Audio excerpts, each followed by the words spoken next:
c'est Ilchot Shabbat, on est le 5 février 2017 et donc le cours est pour la réfouache chez les mains de Aaron Ben Ruth. Réfouache les mains. À toi la main. Top. Bonsoir à tout le monde. On continue notre Melacha qu'on a déjà pas mal de temps dessus. C'est une des Melachot les plus vastes et plus détaillées.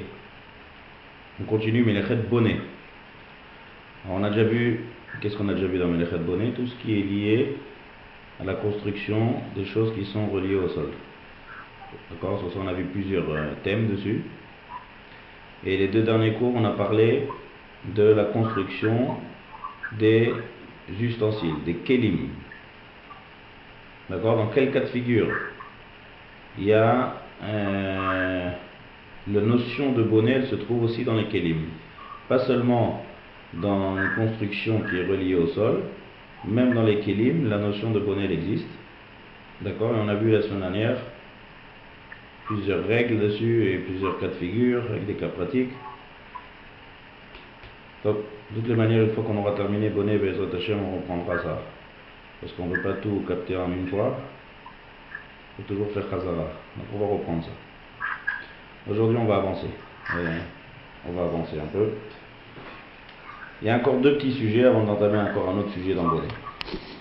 Est-ce qu'il y a bonnet dans les aliments? Ochalim, ochel c'est aliment. Est-ce que c'est shayach de construire dans les aliments? Et ensuite on verra, est-ce que c'est shayach de construire dans le corps, dans l'homme lui-même. Dans chaque mélacha on voit toujours ces deux, qu'on a vu la mélacha de Tsovéa, qu'on a vu la mélacha de Me'abed. À chaque fois on a vu cette mélacha là, est-ce qu'il y a dans le corps de l'homme et dans les aliments? Alors là aussi on va voir. Mais on commence d'abord par les aliments. Est-ce qu'il y a binyan dans les ochalim? Alors la Gemara, même la Mishnah, elle parle d'un cas de quelqu'un qui fabrique du fromage pendant Shabbat. Est-ce qu'on a le droit de fabriquer du fromage? Alors comment ça se passe? Comment on fabrique un fromage? On prend le lait, il y a deux étapes. Enfin il y a plusieurs étapes, mais on va dire en grand il y a deux grandes étapes. Premièrement, il faut mettre quelque chose dans le lait. Alors ça dépend, ou des produits chimiques comme aujourd'hui, ou bien à l'époque la panse d'animal. C'est ça d'ailleurs qui fait le problème de cache-route dans les fromages. Parce que jusqu'à aujourd'hui, dans les bons fromages, dans les vrais fromages, on met de la présure. Présure, ça veut dire que c'est la panse. On met de la panse de bête dedans. Et donc, on rentre dans un sérieux problème de cache-route. C'est pour ça qu'il faut une bonne cache-route sur les... C'est pas comme le lait. D'accord? Le fromage, c'est très différent du lait. Il faut une cache-route sur le fromage. D'accord? Il y a pas mal de fromages. Il y a des fromages que cette séparation, elle se fait avec des produits chimiques. Mais il y a des fromages qui sont avec des caillettes, avec des panses. D'accord? Donc cette première étape, qu'est-ce que ça fait? Dès qu'on met ça dans le lait, en hébreu ça s'appelle mechabetz. Il y a une séparation qui va se faire entre le lait qui est très liquide, l'eau du lait, et le concentré du lait. Donc en mettant ce produit, ça va se séparer en deux. Ça, celui qui fait ça pour cette première étape pendant Shabbat, quel mélacha il transgresse? Qu'est-ce que vous pensez?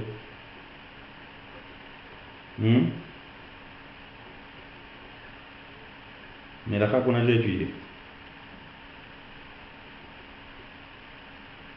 Quelqu'un a une idée?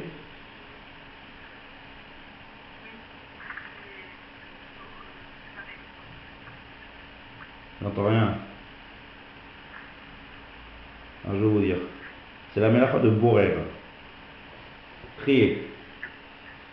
D'accord? Qu'est-ce qu'on fait? On veut mettre quelque chose, peu importe ce qu'on met, le produit chimique ou la panse, on va mettre ça dans le lait, et grâce à cette chose-là qu'on a mis, ça va se séparer en deux. Qu'est-ce que ça va séparer en deux? L'eau du lait et le concentré du lait. D'accord? Donc c'est une séparation. Séparation, c'est borer. C'est un tri que je fais. Donc cette première étape, c'est interdit de borer. On n'a pas parlé de ça qu'on a fait Borer, on parle de ça maintenant. Deuxième étape, dès qu'on a essayé plusieurs temps, un temps où ça agit et ça s'est séparé, on a plusieurs sortes de petits grumeaux comme ça, de sortes de petits halakim. Qu'est-ce qu'il faut faire? Il faut les regrouper en un bloc. Et après on les laisse sécher jusqu'à ce que ça durcisse, ça forme un fromage. Selon le temps, c'est des fromages durs, fromages mous. En tout cas, il faut prendre les plusieurs morceaux. Quand on sépare, il y a plusieurs grumeaux comme ça qui sont séparés, qui se séparent avec le fait que ça se décompose. D'accord? Parce que c'est très très mou, c'est très fragile. Et après, il faut prendre tous les morceaux, les mettre ensemble, de former un bloc, et on laisse comme ça durcir jusqu'à ce qu'on obtient le fromage. Cette deuxième étape, ça s'appelle Megaben, d'où vient le mot Gvina. Gvina en hébreu c'est fromage. Les gaben, c'est rassocier plusieurs éléments avant fromage, d'accord, de matière première de fromage, et de former un seul bloc qui va être le futur fromage. Donc qu'est-ce que je suis en train de faire? Je suis en train de construire. Qu'est-ce que c'est construire? D'après la définition qu'on a toujours vue. Construire, c'est prendre un élément et un autre élément, et les réunir ensemble. Et de former quelque chose de compact et un seul élément. On a vu ça quand c'est mettre des blocs sur la terre et construire un bâtiment. Ça c'est à la base bonnet. C'est l'action de prendre plusieurs éléments et de les regrouper ensemble et de former qu'une seule chose. Ça c'est bonnet. Donc on a vu ça dans les aliments, on a vu ça dans ce qui est relié au sol, en construction. On a vu ça même dans les kélim. Il y a des cas où c'est, d'accord, selon les règles qu'on a vu la semaine dernière. Il y a bonnet dans les ustensiles. Maintenant, on voit qu'il y a même bonnet dans un aliment. D'accord? Donc, fabrication du fromage, il y a deux mélachot. Première mélacha, c'est trier, en mettant le produit pour séparer, d'accord, toutes les choses. Deuxième chose, c'est regrouper tous les petits grumeaux de post-fromage qu'il y a avant, le pré-fromage, tout ce qu'il y a avant la matière première, on les met ensemble et on forme un bloc et on regroupe plusieurs morceaux. Ça, c'est bonnet. D'accord? Ça c'est bonnet. Pourquoi on ne dirait pas comme derech achila? Toute chose qui est faite pour manger, ça s'appelle derech. Comme on a vu par exemple borer, avant de manger, on peut manger, ça s'appelle derech achila. D'accord? Pourquoi on ne dirait pas ici que puisque ça s'appelle en fait, puisque c'est du ochel, donc ça s'appelle que je mange? La réponse à ça est très claire. De la même manière que quelqu'un qui est en train de cuire, qui cuit pendant Shabbat un plat, on ne dit pas qu'il est en train de manger. D'accord? Pourquoi? Parce que c'est une action qu'on ne fait pas en mangeant. C'est une action qui vient avant. On fabrique le fromage dans des usines, on fabrique. Une fois qu'il est fabriqué, on le vend et après on l'achète et on le mange. Ça n'a rien à voir avec quelqu'un qui mange du fromage, il ne fabrique pas. Donc c'est une étape qui est avant. Comme cuisiner. Cuisiner, on cuisine et après on mange. On ne peut pas prendre l'action de cuisiner ou l'action de construire et le mettre dans le fait de manger. Parce qu'il y avait d'autres mélachot, comme par exemple prendre le bon du mauvais qu'on a dit que c'est trier, parce que je ne sais pas. Mais si je fais ça proche en mangeant ou proche à un maseouda, ça s'appelle que c'est une action de manger, de prendre le bon pour manger. Donc des fois il y a des mélachot qui sont intégrés dans l'action de manger. Couper une salade en petits morceaux, on a dit c'est tochen, c'est moudre. Et puisqu'on coupe ça pour juste avant de manger, donc c'est moutar. D'accord? Dès que c'est des actions qui s'incrustent dans le fait de manger, on va dire que ça s'appelle je mange. Mais si c'est une action qui est dans la préparation, qui n'a rien à voir avec le fait de manger, c'est le mélacha, c'est bonnet. D'accord? Donc il y a aussi dans les aliments des cas de figure où il y a la mélacha de bonnet. Maintenant, qu'est-ce que vous pensez de fabriquer des glaçons pendant Shabbat? C'est-à-dire j'ai un bac, d'accord? Je verse de l'eau là-bas dans les cubes et je mets ça au congélateur. Je fabrique des glaçons. Qu'est-ce que vous pensez?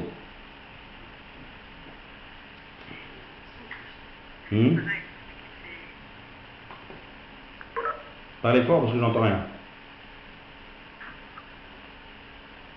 Vous m'écoutez? Vous êtes avec moi ou pas? Oui. Ah. Fabriquer des glaçons pendant Shabbat. Je prends un bac à glaçons, je mets de l'eau à l'intérieur et je mets ça dans le congélateur. Si c'est pour Shabbat. Oui, pour Shabbat. Est-ce qu'on a le droit d'ouvrir le congélateur? Un congélateur, oui, pourquoi? Pourquoi pas? Si, on a le droit. Pourquoi pas? Il n'est pas éteint, il est. Ah, si la lumière est éteinte, c'est pas Il n'y a pas de lumière, ouais, on ne parle pas qu'il y a de la lumière. On a éteint la lumière avant Shabbat. Ah, d'accord, ok. Ouvrir Il un... n'y a pas de problème. Bonsoir. C'est Oui. la fin de. Pourquoi il n'y a pas de problème? Parce que c'est pour l'utiliser tout de suite. J'en ai besoin pour manger tout de suite. Oui, le problème, il n'est pas construit, j'ai un assemblé, j'ai changé un état. Ah, alors il y a deux arguments ici. Des athlètes. Pourquoi? J'ai entendu ici le fait de dire que c'est pour manger, ça on vient d'expliquer tout à l'heure, à l'instant, que chaque étape qui n'est pas liée au fait de manger, on ne peut pas dire que ça s'appelle manger. Ça veut dire le fameux éther qui s'appelle Derech Achila, il faut que ce soit une action quand je mange. Fabriquer des glaçons, c'est une étape, numéro 1. Après, il y a mettre les glaçons dans le verre. D'accord? C'est barreau, ça c'est clair. On ne peut pas dire que ça s'appelle que je fais pour manger. Donc qu'est-ce qu'il y a encore? Quel argument? J'ai entendu un autre argument ici. L'argument que j'ai évoqué, c'est qu'il n'y a pas de construction, c'est pas assemblé, c'est des choses. C'est vrai, ben, c'est le tirout, il est comme ça, Nathan. Ça veut dire que bonnet, encore comme il dit Jonathan, ici apparemment, pourquoi je dis qu'il y aurait peut-être un problème? Parce que je transforme de l'eau qui est liquide en solide. D'accord? C'est moi qui les ai transformés, j'ai mis de l'eau dans un congélateur, donc j'ai fabriqué, avant il y avait une matière liquide, et maintenant en mettant dans le congélateur, j'ai transformé ça en solide. Donc il y a un glaçon qui s'est formé ici. Seulement, comme dit Jonathan, c'est pas shayach à la melacha de bonnet. Pourquoi? Plusieurs raisons. Une première raison, comme il dit, c'est que bonnet, la définition, c'est prendre plusieurs éléments et les rassembler ensemble. Et c'est une action que moi je fais. À chaque fois qu'on a vu bonnet, depuis le début qu'on utilise la melacha de bonnet, que ce soit construire un mur, le cas extrême de prendre une bloc et un bloc et un bloc, d'accord? Et que ce soit de construire un ustensile, comme on a vu, le balai par exemple, la sonnette, je prends deux morceaux, je les mets ensemble. À chaque fois, c'était prendre des morceaux, moi-même, je prends deux morceaux et je les assemble en même temps et je construis quelque chose. Mais là, ça se fait automatique, ça se fait de soi-même. J'ai rien fait, j'ai mis, d'accord? Et le fait que je mette, ça s'est fait automatiquement. Quelque chose qui se fait automatiquement, on ne peut pas être mechayev de la melacha de bonnet. D'accord? Deuxième chose, deuxième argument, c'est pas quelque chose qui est fait pour tenir. C'est-à-dire, dès que je le sors du congélateur, le fait qu'il reste congelé, c'est parce qu'il est dans le congélateur. Dès que je le sors, il va se fondre. Donc on ne peut pas appeler ça quelque chose une construction. Une construction, c'est fait au moins pour tenir. Quelque chose qui est fait pour tenir, on peut commencer à être dan, est-ce que c'est bonnet ou est-ce que c'est pas bonnet. Là, il y a deux choses. Un, c'est quelque chose qui va se faire, qui va se fondre, qui ne va pas tenir. Et le fait que ça tienne dans le congélateur, c'est une raison extérieure. Et deuxièmement, je ne le fabrique pas de mes mains, de mes propres mains. C'est quelque chose qui se fait automatique. Donc, ça n'a rien à voir avec la melacha de bonnet. Et donc, on a le droit pendant Shabbat de fabriquer des glaçons. D'accord? Maintenant, l'inverse par contre, si vous vous rappelez, ça fait longtemps, on a étudié dans la melacha de Sochet, que les Chachamim, ils ont fait une xéra qu'on n'a pas le droit de casser un glaçon. Vous vous rappelez de cette halakha? Ça veut dire, j'ai un glaçon, j'ai de la glace, et je veux les casser, d'accord, je veux presser dessus pour obtenir du jus. Vous vous rappelez de cette halakha? C'est sochet ou c'est dash? C'est dommer les sochet. C'est en fait, c'est pas sochet vraiment. Il y a quelques rishonim qui ont. D'abord, premièrement, c'est pas du tout dans la melacha de sochet. C'est qu'un interdit des chachamim. D'accord? Parce que c'est pas quelque chose dans la définition de sochet. Il faut que ce soit quelque chose d'incorporé dedans. Là, c'est juste changer d'état. L'interdit des chachamim ici, c'est parce que j'ai créé quelque chose. Qu'est-ce que j'ai créé? De l'état solide à l'état liquide. C'est-à-dire le fait de casser sur le glaçon, j'ai créé le jus, l'eau. Donc en cassant avec mes mains, ça s'appelle en hébreu molide. Donner naissance à un liquide. D'accord? Ça c'est l'interdit. Exemple classique qu'on a vu, par exemple un cas classique, il y a une bouteille que j'ai mis au congélateur, j'ai mis une bouteille de jus au congélateur, et elle a congelé. Maintenant je veux me servir un verre, j'arrive pas, c'est tout fermé, c'est tout congelé comme de la glace. Donc je casse, je presse sur la bouteille pour pouvoir obtenir du jus glacé. Est-ce que j'ai le droit de presser sur la bouteille? Non. J'ai un Mister Freeze par exemple. D'accord, vous connaissez les Mister Freeze, les trucs congelés là. D'accord, c'est trop dur, c'est trop glace, donc j'appuie dessus, j'appuie jusqu'à ce que ça s'effrite et ça se transforme en barabe comme ça. Ça saute. Pourquoi ça saute? Voilà, c'est un interdit des Chachamim, c'est comme si j'avais créé, molide. J'ai donné naissance à un liquide d'un solide. Ça saute, midera banane. D'accord? Il y a des Rishonim qui veulent comparer ça, ça ressemble à être sochet, mais le vrai ta'am ikari d'après la halakha, c'est molide. Créer quelque chose. Donc pareil, mettre un glaçon dans de l'eau, on a le droit. Parce que c'est la fonte, elle va se faire de manière automatique. Mettre un glaçon dans l'eau. D'accord? Tandis que prendre le glaçon et taper dessus jusqu'à ce qu'il se fond, ça c'est assour. Ça c'est la halakha qu'on a vu bismano. Maintenant de là on va apprendre l'inverse. L'étape maintenant de fabriquer les glaçons, c'est pas que je prends un glaçon et que je transforme en eau. C'est prendre de l'eau et le former en glaçon. Pourquoi ça s'appelle pas molide? J'ai transformé le liquide maintenant en solide. L'inverse de ce qu'on a vu tout à l'heure. Oui? Vous comprenez? J'ai pris un bac à glaçons, j'ai mis de l'eau, cette eau s'est transformée en glaçon. Donc une transformation du liquide en solide. Pourquoi ça ne serait pas assourd à cause de ça? De la même manière que je ne peux pas transformer le glaçon en liquide, je ne peux pas aussi faire l'inverse. Pourquoi l'inverse est permis? Bonnet, on a vu que non, parce que ça ne s'appelle pas faire une action avec une main et d'être assemblé. Pourquoi ici, ça ne serait pas molide? Alors la réponse elle est tout à fait. Molide, c'est aussi pareil, c'est aussi la même logique. Il faut seulement si je fais une action avec mes mains. Parce que déjà, c'est un interdit des Chachamim. Donc l'interdit des Chachamim est très restreint. Il faut que je fasse une action sur le glaçon. Si je prends un glaçon et je le mets dans l'eau comme ça, ils font de eux-mêmes, on a dit c'est permis. Donc pareil l'inverse. L'étape du liquide au solide, ça se fait automatique, ça se fait tout seul. Donc il n'y a pas de issour d'entraîner qu'un liquide va devenir solide. De la même manière qu'il n'y a pas de issour d'entraîner que le glaçon va fondre et va transformer en liquide. D'accord? C'est bon? Ça, c'est les glaçons. Donc la halakha, c'est qu'on a le droit de fabriquer des glaçons pendant Shabbat. Ça, on va faire attention à une chose. Première chose, c'est qu'il ne faut pas préparer plus que ce qu'on a besoin pour Shabbat. Parce que si je prépare pour après Shabbat, là je rentre dans un autre problème qui s'appelle achana. D'accord? Il faut préparer, on n'a pas le droit de se fatiguer, de faire une action pendant Shabbat qui n'est pas liée à Shabbat. Ça s'appelle préparer pour après Shabbat. Ça c'est achana, on ne peut pas. D'accord? Maintenant, si jamais j'ai sorti le bac à glaçons, je vais utiliser 2-3 glaçons. Et maintenant je veux remettre les glaçons dans le congélateur pour après Shabbat. Est-ce que c'est achana? Vous prenez le cas? J'ai sorti le bac à glaçons. D'accord? J'utilise 2-3.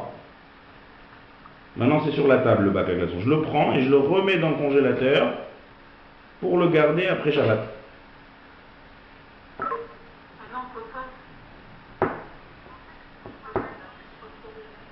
Est-ce que ça s'appelle achana, d'après le sujet qu'on vient de voir? Alors la réponse elle est que c'est pas achana. Pourquoi? Parce que j'ai un intérêt maintenant que le glaçon, il reste glaçon. Ça veut dire que maintenant c'est congelé. Oui? Il est déjà fabriqué le glaçon. C'est pas maintenant que je fabrique un glaçon pour après Shabbat. Je veux juste maintenir son état. Donc j'ai un intérêt qui reste congelé pendant Shabbat. D'accord? Donc j'ai un intérêt. Donc le profit que j'ai de la chose, il se fait déjà pendant Shabbat. Là, c'est pas que je fais quelque chose de nouveau, je fabrique quelque chose pour après Shabbat. C'est maintenir quelque chose qui est maintenant. Donc dès qu'il reste congelé, je suis content que le glaçon il reste congelé pendant Shabbat. Donc ça s'appelle pas Hana. Un exemple, par exemple, un autre exemple de donner. Quelqu'un, on va dire, qui Vous connaissez par exemple de débarrasser la table à Seuda Shlishi, proche à la fin du Shabbat. Est-ce qu'on a le droit de débarrasser? Hein? C'est juste avant la fin du Shabbat? Ouais. Il reste quelques instants. Débarrasser, oui. Débarrasser, oui. Faire la vaisselle, je pense pas, mais débarrasser. On ne va pas dire débarrasser pour l'instant. Pourquoi? Pourquoi ça ne s'appelle pas que je prépare pour après Shabbat? Alors, on ne va pas utiliser la table à nouveau pour un autre repas jusqu'à la fin de Shabbat. Il va être content de faire propre. Pour le plaisir. Ça veut dire que dès que je débarrasse maintenant, j'ai un plaisir que c'est propre. Voilà. Donc dès qu'il y a un intérêt de l'action que je fais, même si dans cette action je gagne du temps pour après Shabbat, mais dès qu'il y a un intérêt dans le Shabbat lui-même, ça s'appelle plus Achana. Achana, il faut faire une action qui n'a rien à voir avec Shabbat. Le cas que j'ai vu tout à l'heure, de fabriquer des glaçons, je ne veux pas les utiliser pendant Shabbat. Donc quel est l'intérêt de les faire maintenant? Là, je me fatigue pour après Shabbat. Mais là, quand, par exemple, je reviens aux glaçons, quand les glaçons sont déjà faits, donc qu'est-ce que je veux maintenant? Je veux pendant Shabbat que mes glaçons que j'ai préparés, ils restent glacés. Comment ils restent glacés? En les mettant dans le congélateur. Donc j'ai un intérêt pendant Shabbat, donc là je peux le remettre. C'est la différence entre fabriquer et maintenir un instant qui est déjà resté. Alors, est-ce que je peux mettre à congeler un plat? Pareil, Je sais pas. pareil. Pour qu'il maintienne son goût. Mais si on, de toutes les manières, on peut remettre dans le frigidaire, oui. Pour qu'il, Oui, pour- voilà, je reste au frigo. Mais j'ai Donc envie de il n'y a plus de différence déjà frigidaire ou congélateur dans l'action. Ça revient même. D'accord? Maintenir. J'ai acheté par exemple des gâteaux avant Shabbat. D'accord? Alors maintenant je ne veux pas les manger tous pendant Shabbat, j'ai acheté même pour la semaine. Maintenant si je les laisse tout Shabbat dehors, ils vont sécher mes gâteaux. Donc je peux les mettre pendant Shabbat dans le congélateur pour les garder, pour que ça reste frais. Pourquoi? Parce que le fait de maintenir frais, ça se fait dès Shabbat. Et moi je veux que ça reste frais, donc j'ai un intérêt pendant Shabbat. Ainsi de suite, sur la même règle. D'accord? Voilà, ça c'est en gros le sujet de Binyan Be Ochalim. Donc techniquement ce qu'on a vu dans Binyan Be Ochalim, c'est dans la fabrication du fromage, parce que ça s'écrit dans la Gemara. Mais c'est où? Faire les glaçons on a le droit, et comme on a dit les Chilukim qu'on a vu. On continue. Est-ce que dans le corps de l'homme, il y a bonnet? Construire dans le corps de l'homme. Alors comment on construit? L'homme il est déjà construit, hein, il a déjà été créé. Qu'est-ce qu'il y a à construire ici? Alors, Brut Mila. Hum? La Brut Mila. Une grossesse. Une grossesse? C'est quoi une grossesse?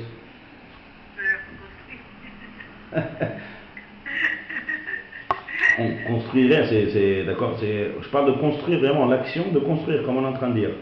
Construire quelque chose. C'est-à-dire rassembler des éléments, on a fait la définition de construire, rassembler des éléments et de les rassembler et de faire une seule chose. Alors la Mishnah, elle parle de ça. La Gemara, la Mishnah, elle traite un sujet, c'est faire des nattes pendant Shabbat, des tresses. Est-ce qu'on a le droit de tresser une natte dans les cheveux pendant Shabbat? Voilà. Quel interdit c'est? Ouais. À deux? Pourquoi à deux on peut?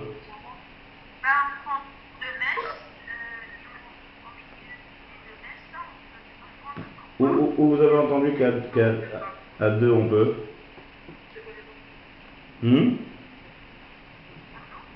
Où vous avez entendu qu'à deux on peut faire une tresse? Non, je parle qu'après. Non, je parle de faire une tresse après de prendre un élastique.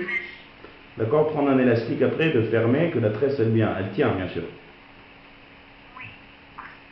Alors que ça soit à deux ou à trois. Quand on prend deux mèches, parce que quand on prend deux mèches, ça ne fait pas une tresse. C'est comme on entoure une mèche à côté de l'autre. C'est pas l'intention de tresser. Si je prends j'ai jamais fait une tresse la vérité, mais quand on prend deux morceaux, on ne peut pas faire une tresse avec deux morceaux deux groupements de cheveux? On peut le faire, non? Je prends un et je mets un sur l'autre, un sur l'autre, un sur l'autre. Après, à la fin, je prends un élastique et je ferme. Oui, ça ne fait pas une tresse. C'est pas considéré comme une tresse. Parce que la tresse, c'est à partir de trois mèches. intéressant ça, j'ai jamais pensé à ça la vérité. Même si je prends deux morceaux, d'accord, je prends deux groupements de cheveux, et je prends deux, et je mets un sur l'autre, un sur l'autre, un sur l'autre, et je fais passer comme ça, et à la fin je ferme. Ça forme quelque chose, il y a quelque chose qui s'est formé ici. C'est pas aussi beau que 3, mais il y a quelque chose que j'ai formé, j'ai tressé. De la même manière que tisser un habit, on peut faire avec 2 fils. Avec 2 fils, je peux filer, je peux former quelque chose. Donc, quelle différence entre tisser 2 fils et prendre 2 groupements de cheveux et les tisser ensemble? C'est parce que c'est pour les cheveux, l'intention de tresser, c'est à partir de 3 mèches. D'accord. Une belle tresse, c'est avec 3 mèches. Mais avec 2 mèches, je peux aussi former une petite tresse. Apparemment, logiquement, je ne vois pas la différence entre 2 et 3. Logiquement, je ne vois pas. C'est comme par exemple une femme qui a de longs cheveux.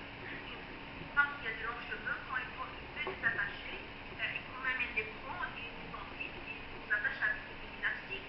Ça aussi, c'est bien pour le cheval. J'entends mal, j'entends très mal, encore une fois. Plus fort. J'ai dit que cette action, c'est comme l'action quand une femme elle prend ses cheveux et les enfile elle les enfile comme ça pour faire un nœud, non pas un nœud, non. Un coucou. Les enfile puis les attache avec une élastique, non pas un nœud, non. Alors, attacher les cheveux avec un élastique, j'ai rien construit dans les cheveux. J'ai juste rassemblé. Ça, il n'y a aucun problème. Mais commencer à construire quelque chose, d'accord, à faire une forme spéciale en regroupant 2 morceaux deux groupes de cheveux, on va dire, ça s'appelle que je commence à construire quelque chose, à former quelque chose. C'est pas bonnet par la Torah, bien sûr, parce que c'est loin quand même, c'est différent de bonnet, mais c'est interdit par les Chachamim. C'est domé à bonnet. Ça ressemble à bonnet. D'accord, maintenant, je vais vérifier ça, mais apparemment je ne vois pas de différence entre deux groupes de cheveux, ou 2 ou 3 ou 4, peu importe. C'est une grande, c'est pas la différence qu'il y a entre regrouper plusieurs cheveux ensemble et mettre un élastique, et prendre 2 morceaux et commencer à les rentrer un dans l'autre, et à la fin boucler. Là, je forme quelque chose de Hadash, de nouveau. D'accord? En associant 2 éléments, mais puisque c'est rattaché sur le corps, alors c'est bizarre, donc ça ne peut pas être une mélacha. C'est juste un interdit des chachamim. Ça ressemble à bonnet. D'accord? Si je fais ça sur une perruque, ouais, ou sur une poupée par exemple. Si déjà sur un corps fini, c'est la sourd, Oui, quel issour c'est? Bonnet, non.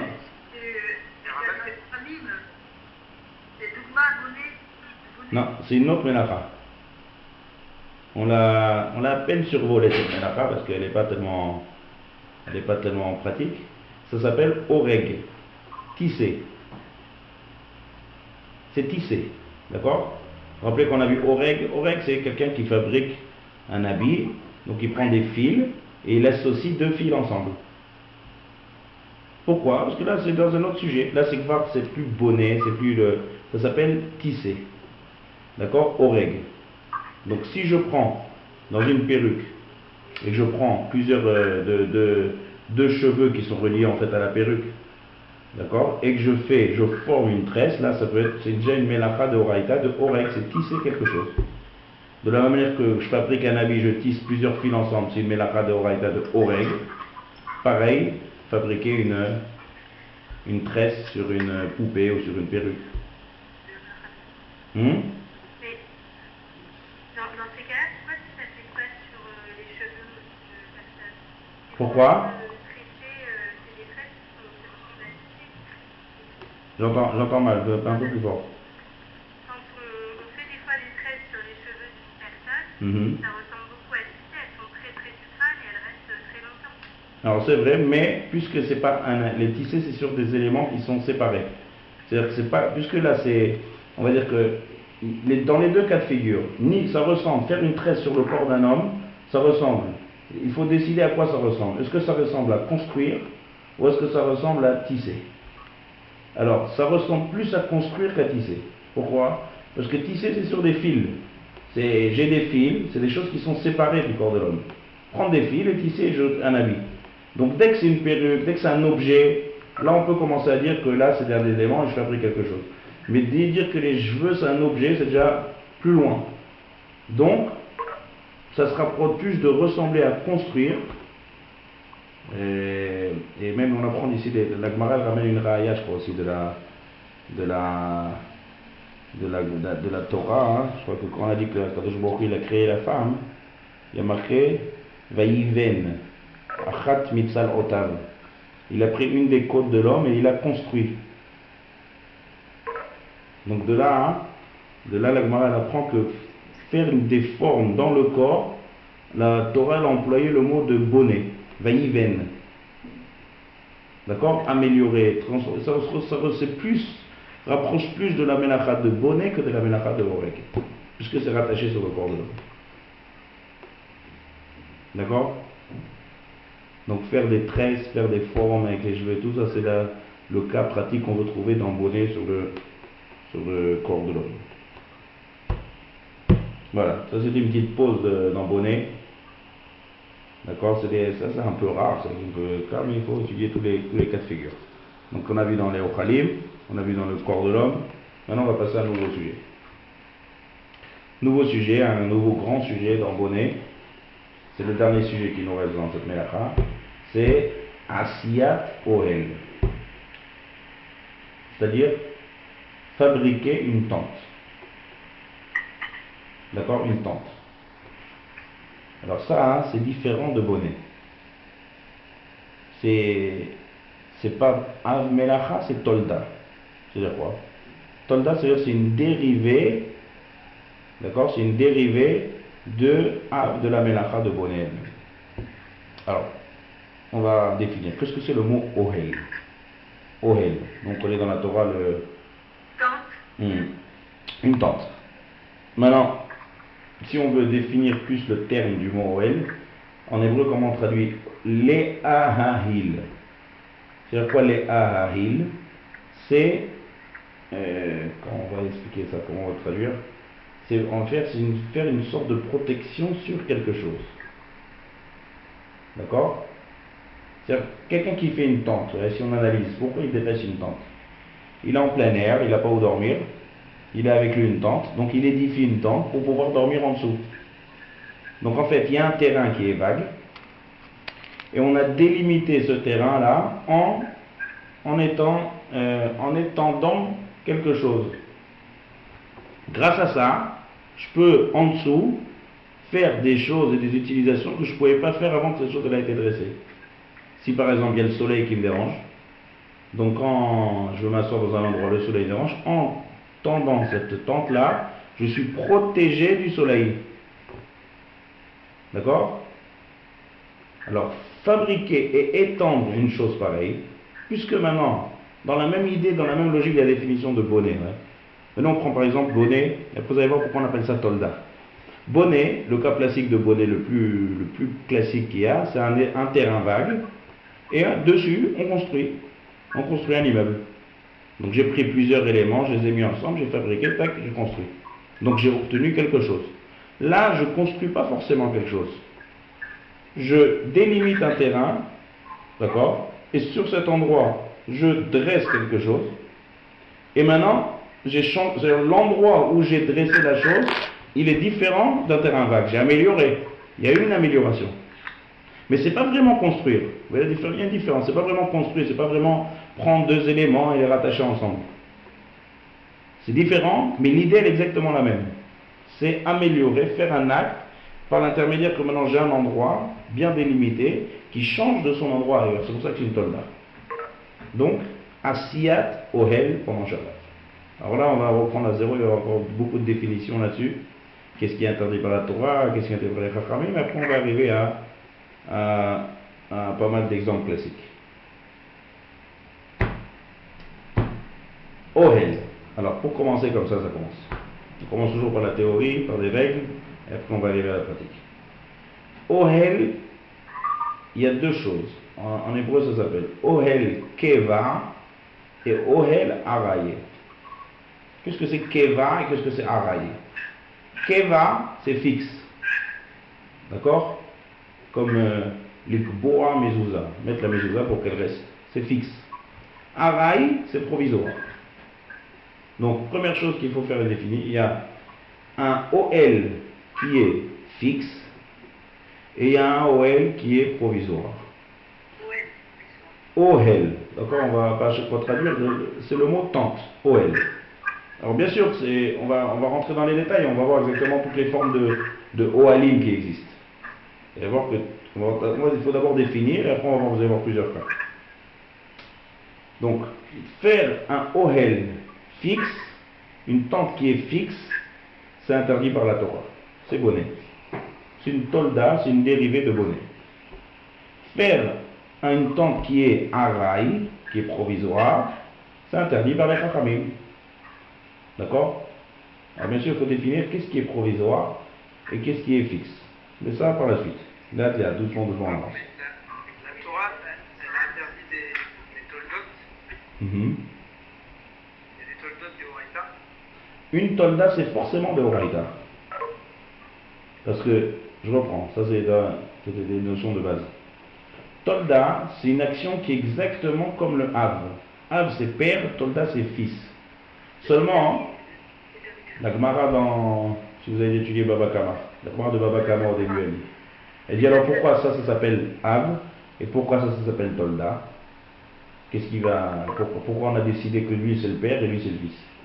Alors, la Gemara elle répond, elle dit ce qu'il y avait au Mishkan, ce sont des actions pères. C'est-à-dire, on voit une action qui est encore une fois, parce que tout vient encore une fois de la construction du Mishkan. Donc ce qu'on voit dans les étapes de construction du Mishkan, on voit une action. On s'arrête, on prend cette action, on analyse, et on voit une définition. Si cette définition, elle s'accomplit dans un autre acte qui n'était pas du tout dans la fabrication du Mishkan, mais ça répond exactement aux mêmes définitions, c'est Tolda. C'est exactement, ça rentre dans l'action qui est interdite, parce qu'il n'y a plus de différence il y a toutes les définitions qui ont été remplies. D'accord? La seule différence qu'il y a entre Av et Tolda, c'est que un était au Mishkan et l'autre n'était pas au Mishkan. Mais ça rentre toujours sur Torah, parce que c'est exactement la même définition. Il y a une autre différence, mais dans les korbanot, mais ça c'est déjà assez compliqué, c'est pas du tout pratique. Quand on parle des 39 Melachot, on inclut les toldot? Bien sûr. Ça veut dire que quand on parle de 39 Melachot, ça, à chaque fois on voit ça tout le long des shiurim. Par exemple, on a étudié ensemble une Melacha, on l'a définie. Il va y avoir plein d'actions qui vont entrer dans cette définition. Donc en fait, il y a beaucoup plus que, si je dis action interdite les jours de Shabbat, il y a beaucoup plus que 39. D'accord? Les 39, c'est les actions paires, on va dire, les actions de base. De là, on voit, est-ce que ça rentre dans la définition? Un exemple, parce qu'un exemple qu'on donne toujours pour bien comprendre ça, battre le blé, c'est une action paire, Av. C'est-à-dire, il y a un blé qui est dans son écorce, je tape, il y a le blé qui sort de son écorce, c'est dash, battre. D'accord? Presser un raisin pour avoir du jus de raisin, c'est interdit par la Torah ou pas?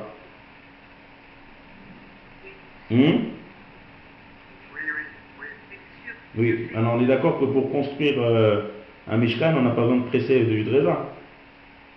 Ça n'a rien à voir avec la construction du Mishkan, mais l'action c'est exactement la même chose. C'est du jus qui est incorporé dans le raisin et que je tire pour toutes les définitions qu'on a vues dans Dash. D'accord? Donc revenons maintenant à nos dîners. Il y a construire, ou construire des kélim, ou construire un bâtiment dans le cas. Et il y a édifier une tente. Donc ouvrir un parapluie, c'est pareil. C'est donc interdit des chachamim. Non, pas les chachamim, pourquoi les chachamim? Tolda. C'est interdit par la Torah. Édifier une tente, ça s'appelle construire. Maintenant, on a commencé à préciser que pour que ça soit l'interdit de la Torah, il faut que ça soit keva, il faut que ça soit fixe. Si c'est provisoire, alors là, c'est pas aussi important que construire, et là, c'est interdit par les chachamim parce que ça ressemble, c'est exactement la même action. D'accord, on va voir par la suite. Tout à l'heure, un parapluie. Ah. Tout à l'heure, un parapluie, mais c'est provisoire aussi. Un parapluie. Là, vous allez très très vite là. On fait toujours, dans les mélaphores, dès qu'on commence un nouveau sujet, il faut d'abord la théorie, après la pratique. Et on va y arriver, je ne sais pas si on va arriver aujourd'hui au parapluie, mais doucement, doucement. On construit aussi, les cours aussi sont doucement, doucement, les athlètes. Parce qu'actuellement il pleut pendant le Shabbat, donc on ne sait pas trop s'il faut donc... Non, alors là, c'est que c'est assaut, on ne veut pas utiliser un parapluie pendant le Shabbat. Ça rentre, c'est une bonne remarque parce que ça rentre du diouk dans notre sujet qu'on est en train de voir. C'est OL Araï, un parapluie. C'est interdit par les Chachamim d'ouvrir un parapluie. Mais bien expliquer ça et comprendre, hein?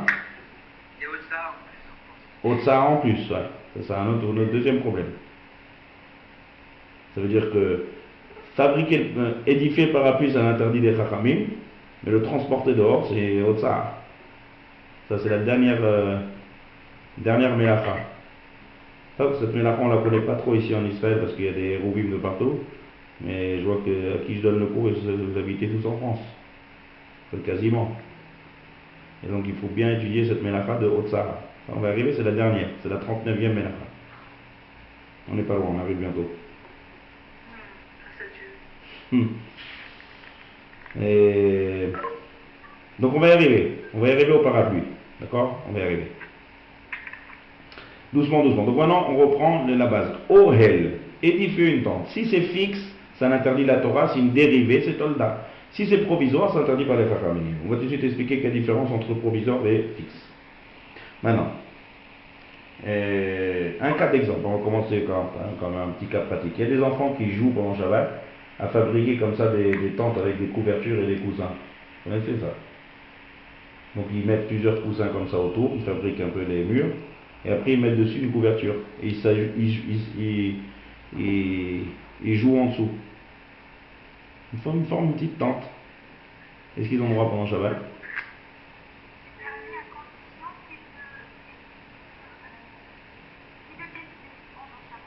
De?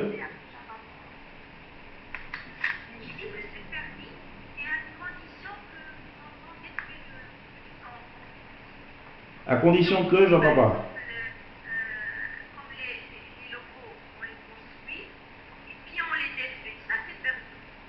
Alors, c'est pas ce qu'on a dit sur les Lego.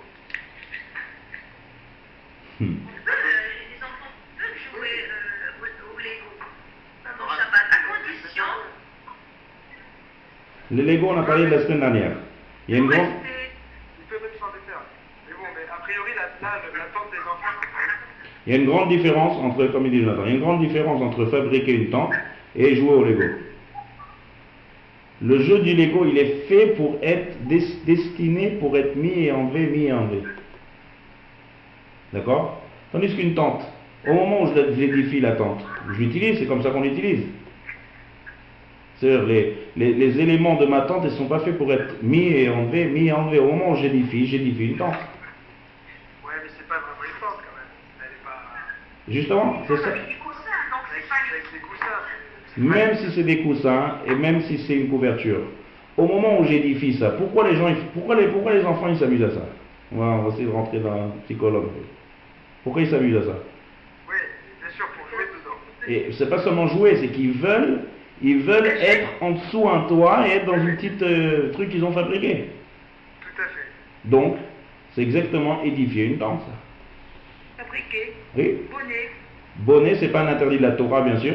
Parce que, comme je suis en train de parler de coussin couverture, c'est pas fait pour rester, ça. Ils s'amusent, après ils vont l'enlever. Mais, au moment où ils le font, ils veulent utiliser ça pour se protéger, pour fabriquer, comme j'ai dit tout à l'heure dans la définition, un endroit qui est réservé, spécial, qui n'est pas comme un endroit qui est à côté. Et ils veulent utiliser en dessous, pour être en dessous, ça c'est fabriquer une tente. interdit par les Chachamim. Ouais, c'est interdit par les Chachamim. D'accord, on va voir encore plusieurs cas pratiques. Là, je vous donne un petit exemple pratique où vous comprenez de quoi il s'agit ici.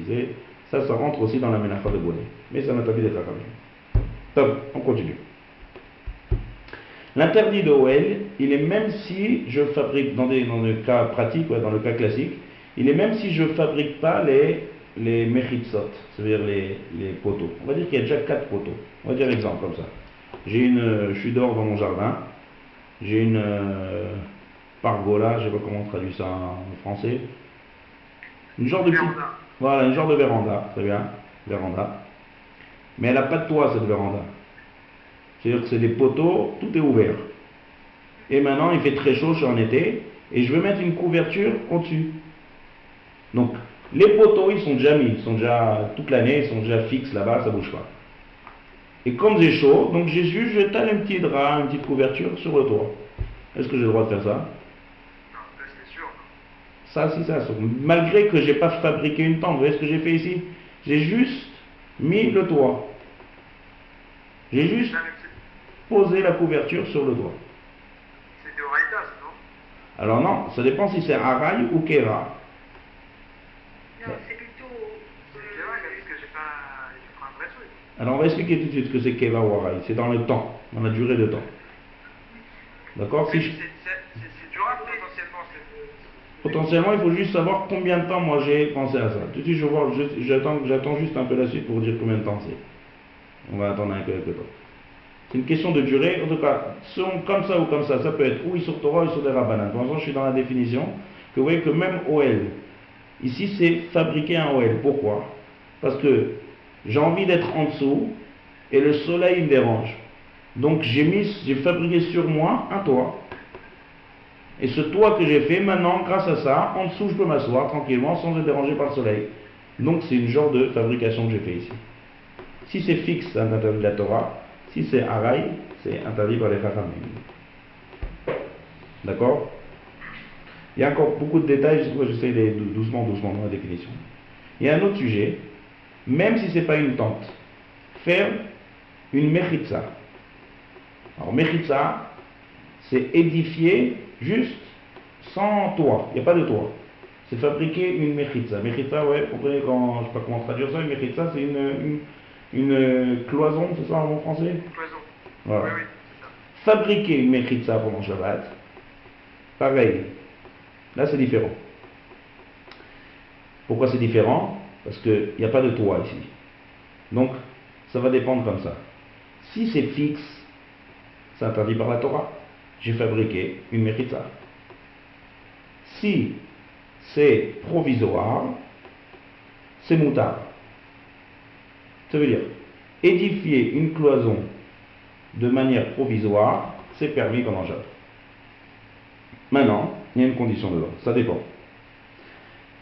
Si c'est fait pour des raisons de tsniout, tsniout ça veut dire de pudeur, c'est-à-dire que je vais être dans un endroit privé, donc je fabrique des mechitzot. Je mets des cloisons, je fabrique une cloison qui est provisoire, pour que personne ne me regarde, je fais des tsniout. C'est moutard, c'est permis. Par contre, si cette cloison, elle est, en hébreu ça s'appelle materet, c'est-à-dire elle va permettre quelque chose, ça assaut. Alors je vais vous donner l'exemple classique de la Gemara. D'accord, c'est quoi? C'est fabriquer. Il y a une souka. La Gemara elle parle un peu comme ça. La souka, selon la halakha, il faut 3 murs. D'accord? 3 tfanotes. Maintenant, il n'y a que 2. Le troisième, il est tombé. Est-ce que je peux le remettre? D'accord? Le troisième, c'est en fait une mechitza. Le skar, d'accord? Le skar de la souka, il est bien. Il y a 2 murs. Le troisième mur, il est tombé. Alors bien sûr, c'est quelque chose qui tombe, c'est pas un mur qui est fixe, d'accord? C'est un mur qui bouge, qui descend. Est-ce que je peux le mettre, le troisième mur de la souka, et rendre cachère ma souka? Déjà, s'il dort dedans, la question est tsniout. Il y a fait, d'un côté il y a tsniout, mais d'un autre côté, je rends cachère ma souka. Parce que une souka qui a 2 murs, c'est pas soul. C'est une souka qui est psoula, il faut au minimum 3 murs dans la souka. Une souka qui a 2 murs, elle n'est pas kshera. Le fait de mettre le troisième mur, je vais rendre cachère ma souka. Et c'est quel histoire que je fais? Alors, à toi de me dire. Les taquets? C'est pas métaken, C'est pas au rêve. c'est. Non, pourquoi? Ouais, j'ai pas mis. Excuse-moi, au rêve, J'ai pas mis de trop. c'est pas fixe. Alors c'est ce que je vous ai dit tout à l'heure, c'est faire une mechitza. C'est je fabrique une mechitza. D'accord?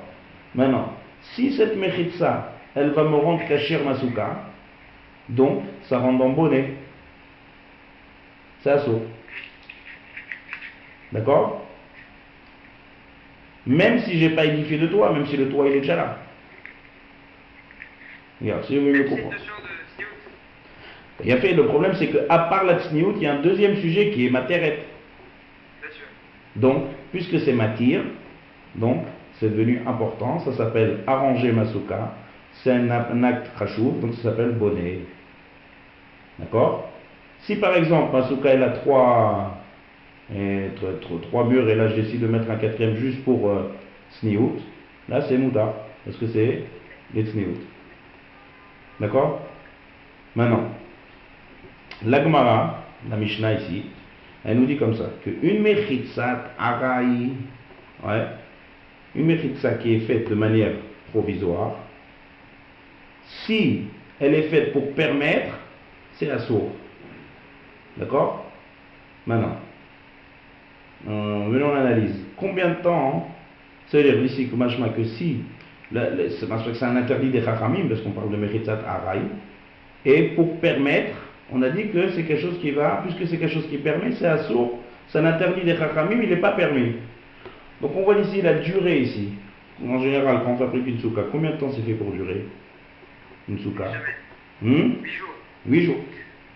Donc puisque c'est 8 jours, d'accord, après que le mot c'est ce code, il y a 8 jours la souka. Donc on voit d'ici, on a appris d'ici le temps au moins minimum pour savoir c'est quoi araï et c'est quoi keva. Si, c'est un peu fin, mais écoutez la raya, vous n'êtes pas obligé de retenir cette raya, mais de là on a déduit. Parce qu'on n'a pas de notion pour savoir qu'est-ce qui s'appelle fixe et qu'est-ce qui s'appelle provisoire. C'est très difficile à définir ça. La Gemara n'a pas donné de temps clair. Elle dit araï, keva, araï, on n'a pas de... Donc on cherche de trouver des halachot, où au moins on sait, d'accord, que quelque chose qui est fait pour 8 jours, on a appelé ça araï. Ça veut dire que si c'est quelque chose qui est fait pour plus que 8 jours, d'accord, ça va être keva. Si c'est moins que 8 jours, ça s'appelle provisoire. De là on a appris. Puisque la halakha, quand elle traite le sujet de la mechitsa, de la cloison de la souka, elle nous dit c'est un interdit des chachamim parce que ça rend moutard. Donc on voit qu'elle appelait ça chachamim. Et on voit que c'est 8 jours. Donc on voit que tant que c'est encore dans les 8 jours, c'est provisoire. Dès que ça dépasse 8 jours, on n'a plus de raya, et donc ça fait que de raïta la kumra, et on va appeler ça fixe. Donc de là on en sort la règle. Que faire édifier une tente, ou édifier une mechitsa dans le cas où c'est assourd, c'est-à-dire dans le cas où ça va permettre. D'accord? Si c'est plus que 8 jours, c'est interdit par la Torah. Si c'est moins que 8 jours, 1 jour, 2 jours, 3 jours, quelques heures, peu importe, c'est un interdit par les chachamim, ça s'appelle provisoire. D'accord? Donc, pareil maintenant, si j'édifie une mechitsa, peu importe sa raison, si elle tient bien, bien sûr, comme on va, et que je l'édifie, et que c'est fait pour longtemps, alors dans tous les cas de figure, c'est un interdit de la Torah. Même s'il n'y a pas de toit, parce que j'ai créé quelque chose, une mechitsa, ça a une fonction, ça a un but, et c'est fixe, et ça tient, c'est interdit par la Torah, c'est bonnet. Édifier une tente qui va durer plus que 8 jours, c'est interdit de la Torah, c'est bonnet. Ce qui compte, c'est mon intention ou c'est la capacité de la tente? Non, non, mon intention. Voilà. Parce qu'une tente, même si elle est faite pas avec attachée comme serrée et tout, elle peut tenir 2 semaines, 3 semaines. Mon but c'est moi, mon intention. Combien de temps j'ai l'intention qu'elle reste? Si c'est fait pour 1 jour, 2 jours, 3 jours, c'est interdit par les chachamim. D'accord? Et si c'est fait pour plus que 8 jours, d'accord, comme on a prouvé du dîme de la souka, si c'est fait pour plus que 8 jours, ça s'appelle fixe et ça sera interdit par la Torah.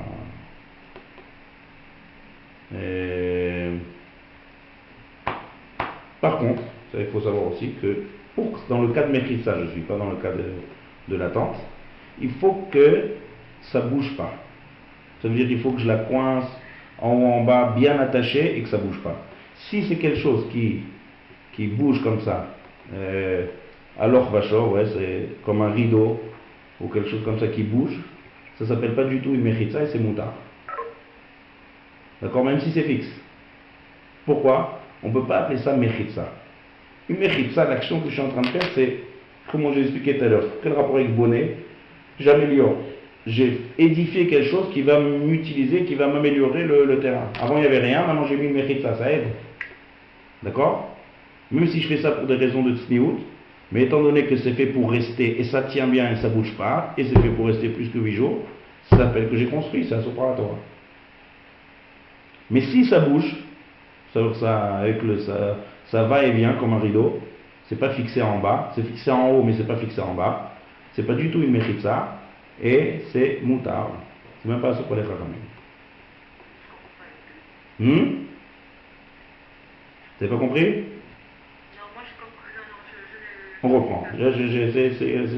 Dans la théorie, quand on commence un nouveau sujet, c'est toujours compliqué. Doucement, doucement, jusqu'à ce que ça s'opère. On a parlé de 2 cas de figure ici. Maintenant, on est en train de traiter un nouveau sujet qui est plus et assembler plusieurs éléments et fabriquer dans les kéliers, mais dans les constructions et dans tout ce qu'on a vu dans les cours d'avant. On est en train maintenant d'édifier ou 2 choses, ou bien des mechitzot, ou bien des tentes. D'accord? Donc on a dit comme ça.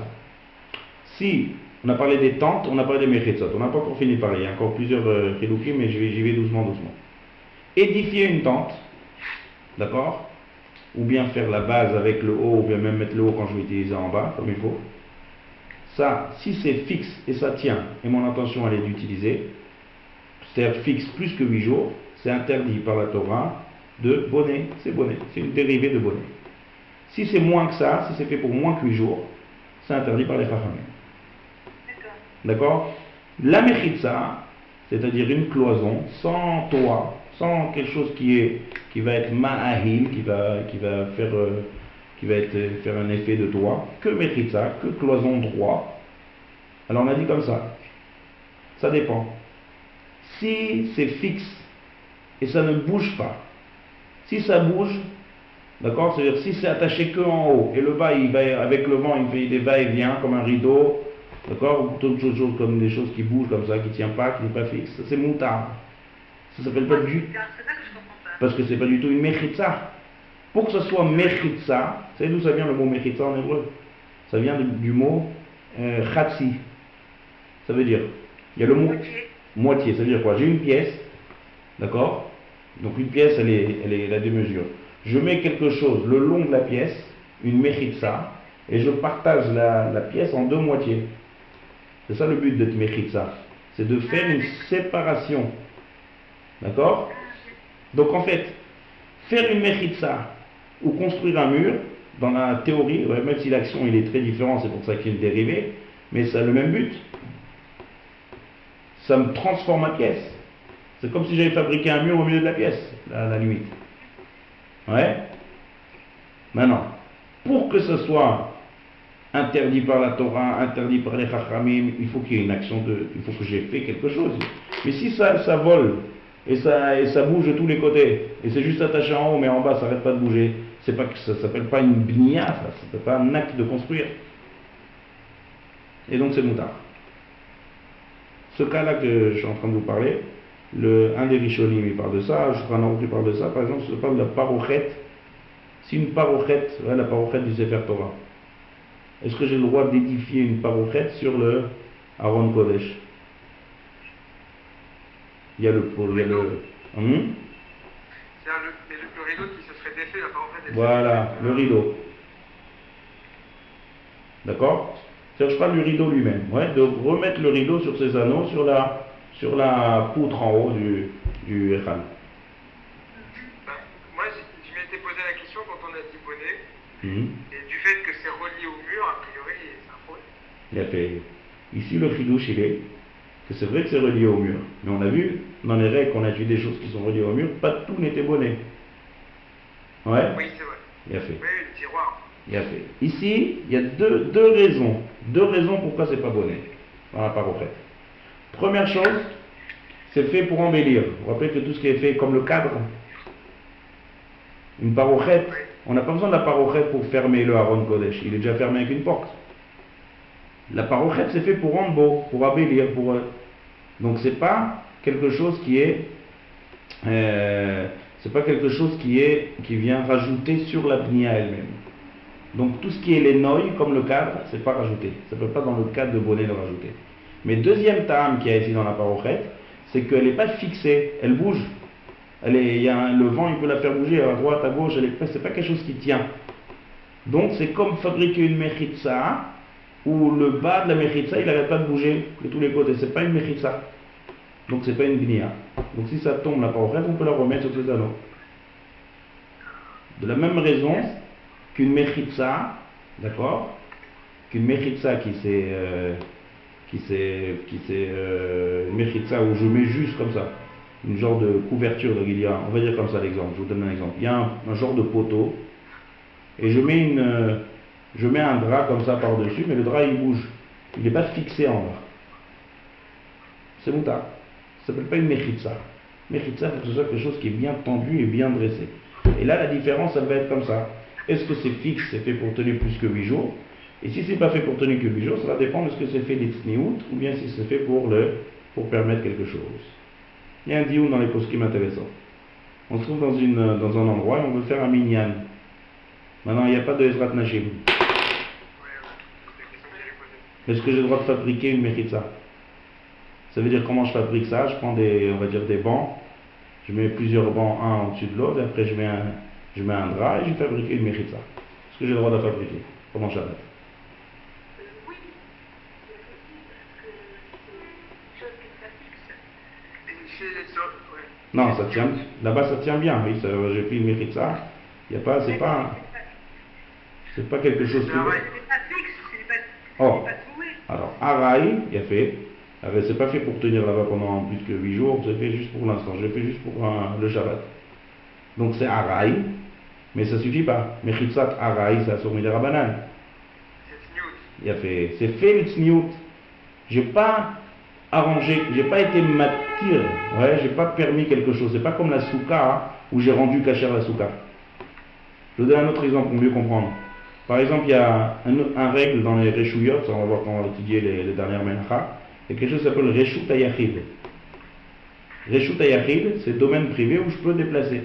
Maintenant, je suis en pleine rue et je fabrique 4 mechitzot. Donc maintenant, j'ai transformé le Reshut Arabim en Reshut Hayachid. Ouais? Vous comprenez? Un Reshut Arabim, c'est un domaine privé, public. Il n'y a pas, dans les définitions de domaine public, il n'y a pas de mechitzot. Il n'y a pas de cloison, c'est ouvert. Si c'est fermé avec 4 cloisons, même si c'est dans le Reshut Arabim, dans la rue, j'ai fabriqué un Reshut Hayachid. Donc si maintenant il n'y a que 3 poteaux et que je mets un 4e poteau, même si c'est provisoire, ouais,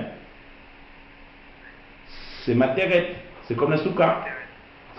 J'ai permis de déplacer à l'intérieur, parce que j'ai fabriqué un Reshut Hayachid, ça c'est ma terrette.